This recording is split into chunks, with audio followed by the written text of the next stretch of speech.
So, ito na yung MacBook guys. MacBook Air ito. So, para malaman natin kung ano ang dapat nating i-download na OS nito.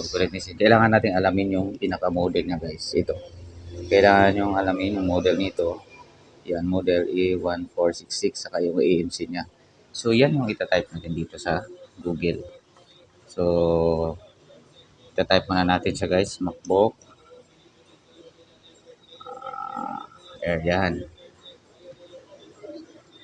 OS version. So, dito tayo guys. So, ito nakikita natin dito. Yung MacBook na to is early. Hindi siya guys. Hindi. Look up. Hanapin natin siya. Ito guys. So, as nakikita natin dito guys, itong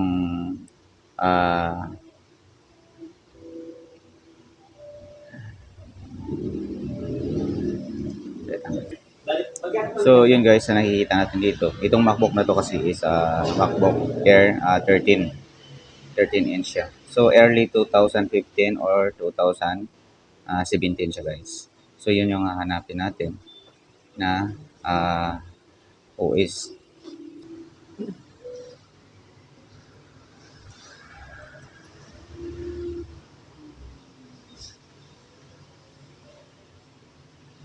Mac OS compatibility. So, dito tayo guys. Hanapin natin itong MacBook Air na yan. Then, hanapin natin yung taon na 2015.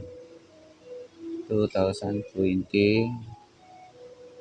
2015. 13 siya. So, dito siya guys sa pinaka-original niya is Catalina, Big Sur, saka Monterey. Pwede siya hanggang dito guys. So, ito yung ida-download natin, yung Catalina na 10.15. So, yan yung hahanapin natin guys. So, pag nahanap na natin yan, pag i-search nyo guys, ako dito ako nagda-download. Yan. Yan dito, tinype ko siya, Big Sur. Big Sur, hindi yan siya lalabas dyan guys. Kasi upgrade lang yan siya. Ito talagang pinaka OS niya, yung Catalina niya. So, i-click ko lang siya guys. Tapos dito sa baba, yan na, download setup nyo. After nyo ma-download setup guys, dito na. Yan, dito na siya. Inaantay ko na lang yan siya. Then, after nyan, kasi naka-DMG file siya. So, ibig sabihin, dapat doon natin siya gagawin sa MacBook Air na laptop natin. Kaya lang, naka-Windows tayo, wala tayong MacBook Air. So, da-download tayo ng Transmac. Ito guys, Transmac. So, download nyo lang yan siya, Transmac na yan. After nyo ba-download yan guys, ito na yan siya. So, trial lang yan siya. It's okay lang yan kung trial lang. Kasi one time lang naman natin gamitin. Yan. So, run nyo lang siya guys. So, ito na yung USB ko. Ito na yung USB stick. Yan yung paglalagyan ko. So, ito na siya guys. So, dito, dapat i-format muna natin to siya ng pang MacBook. Yan. I-format natin. I-backup nyo muna yung files nyo doon kasi baka may files kayo. At lalo pang nawala. After ma-format yan, run nyo lang ulit. Then, yan na siya guys, formatted na. Kung gusto nyo guys, ito guys, yan, restore nyo lang with this image. So, parating yung sinasabi guys. So, ito na, ibabrowse na natin yung DMG. So, since hindi pa tapos guys, yung downloading natin, kasi nagda-download pa siya. Tabayanan nyo guys, mamaya, i-continue natin to pagtapos nito. So, yun na guys, tapos na tayo mag-download at ito, i-restore na natin siya. I-restore natin yung image na yun guys. Hahanapin natin kung saan nakasave yun. So, nakasave yun siyempre sa download.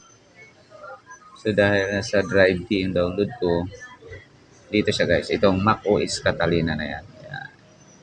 Then, i-okay lang natin yan siya guys. Enable the drive to size.